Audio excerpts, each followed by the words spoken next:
Evening everybody.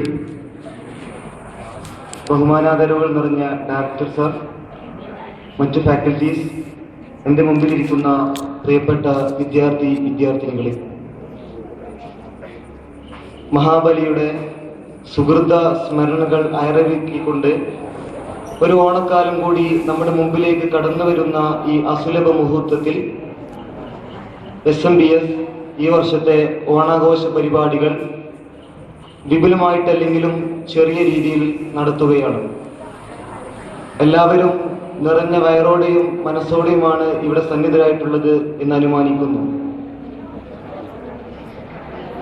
നമ്മുടെ ഒരു സമൂഹത്തിൽ ജീവിച്ചുകൊണ്ടിരിക്കുന്ന ഒരു സമൂഹ ജീവിയായ മനുഷ്യനെ സംബന്ധിച്ചിടത്തോളം ഇത്തരത്തിലുള്ള കൂട്ടായ്മകളും ആഘോഷങ്ങളും മനുഷ്യനെ തമ്മിൽ പവിത്രമായ ഒരു ബന്ധം അരക്കെട്ടുറപ്പിക്കാനുള്ള മാർഗോപാധികൾ കൂടിയാണ്.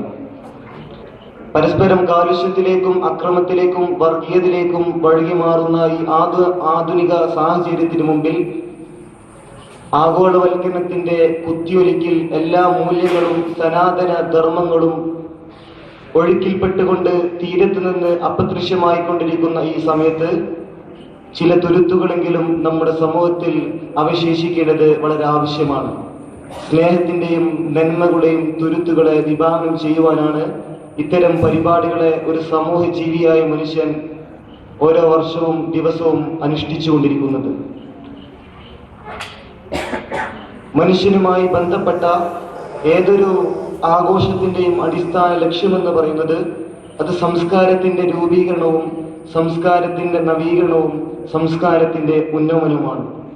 കടന്നുപോയ മുൻഗാമികളെ കുറിച്ച് ഓർക്കുവാനും അവരുടെ സുഹൃത്തുക്കളെ അനുസ്മരിക്കുവാനും അവർ നമുക്ക് ഇവിടെ വിട്ടേച്ചു തന്നുപോയ ഒരുപാട് മൂല്യങ്ങളും സനാതന ധർമ്മങ്ങളും മറ്റു മൂല്യങ്ങളും നമ്മുടെ ജീവിതത്തിൽ പകർത്തി പുതിയ തലമുറയെ ഭാവാസുരമാക്കാനും ഇത്തരം ഒരുപാട് മൂല്യങ്ങളെ നമുക്ക് കൈമാറി തന്ന ഓർമ്മകൾ പുതുക്കാനും കൂടിയാണ് നമ്മൾ ഇത്തരത്തിലുള്ള ആഘോഷത്തെ ഇവിടെ അനുവർത്തിച്ചു കൊണ്ടിരിക്കുന്നത്.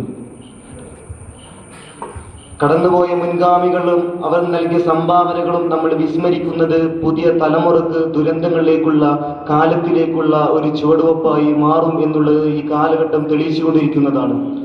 അതുകൊണ്ടാണ് സുഖങ്ങൾ വർദ്ധിക്കുന്തോറും ഏറ്റവും വലിയ അസുഖത്തിലേക്ക് ആനുകാലിക സമൂഹം അതിവേഗം ബഹുദൂരം ഇന്ന് സഞ്ചരിച്ചുകൊണ്ടിരിക്കുന്നത്. അതുകൊണ്ട് തന്നെ ഒരു കവി തന്റെ മുൻഗാമികളെ കുറിച്ച് വളരെ മനോഹരമായിട്ട് പ്രകീർത്തിച്ച ഒരു കാവ്യശകലം ഉദ്ധരിച്ചുകൊണ്ട് ഞാൻ എൻ്റെ വാക്കുകൾ ഉപസംഹരിക്കുന്നു. കവി പറഞ്ഞത് ഇപ്രകാരമായിരുന്നു: യാത്ര പോകുവാൻ വേണ്ടി വഴിയോരത്തെത്തി നിന്ന് ഞാൻ അത്ഭുതപ്പെട്ടു പോയി. കാരണം വഴിയോരങ്ങൾ മുഴുവനും പുഷ്പങ്ങളാലും രത്നങ്ങളുമാലൊക്കെ അലങ്കരിക്കപ്പെട്ടിട്ടുണ്ട്. അത്ഭുതപ്പെട്ടുകൊണ്ട് അന്വേഷിച്ച് നോക്കിയപ്പോൾ എനിക്ക് മനസ്സിലായി ഏതൊക്കെയോ മഹത്തുക്കൾ ഈ പാതയോരത്തെ ധന്യമാക്കിക്കൊണ്ട് കടന്നു പോയതാണ്. ഏതൊക്കെയോ ചില മഹത്തുക്കൾ അല്പനിമിഷങ്ങൾക്ക് മുമ്പ് ഈ പാതയോരത്തെ ധന്യമാക്കിക്കൊണ്ട് കടന്നു പോയത് കൊണ്ടാണ് ഈ വഴിയോരങ്ങൾ മുഴുവനും പുഷ്പങ്ങളാലും രത്നങ്ങളുമാലൊക്കെ അലങ്കൃതമാക്കപ്പെട്ടിരിക്കുന്നത്. അതുകൊണ്ട് എല്ലാവരെയും, ഇവിടെ സന്നിധരായിട്ടുള്ള എല്ലാവരെയും ഒരിക്കൽ കൂടി ഈ മാർച്ച് പരിപാടിയിലേക്ക് ഹാർദമായി സ്വാഗതം ചെയ്തുകൊണ്ട് അവിസ്മരണീയമായ ഓണമുഹൂർത്തങ്ങൾ നമ്മുടെ ജീവിതത്തിൽ ഇനിയും ഉണ്ടാകട്ടെ എന്ന് ഹൃദ്യമായി ആശംസിച്ചുകൊണ്ട് എല്ലാവരെയും ഒരിക്കൽ കൂടെ ഈ പരിപാടിയിലേക്ക് ഹാർദമായി ക്ഷണിച്ചുകൊണ്ട് സ്വാഗതം ചെയ്തുകൊണ്ട് ഞാൻ എൻ്റെ വാക്കുകൾ ഉപസംഹരിക്കുന്നു. All of you, thanks once again. Thank you very much.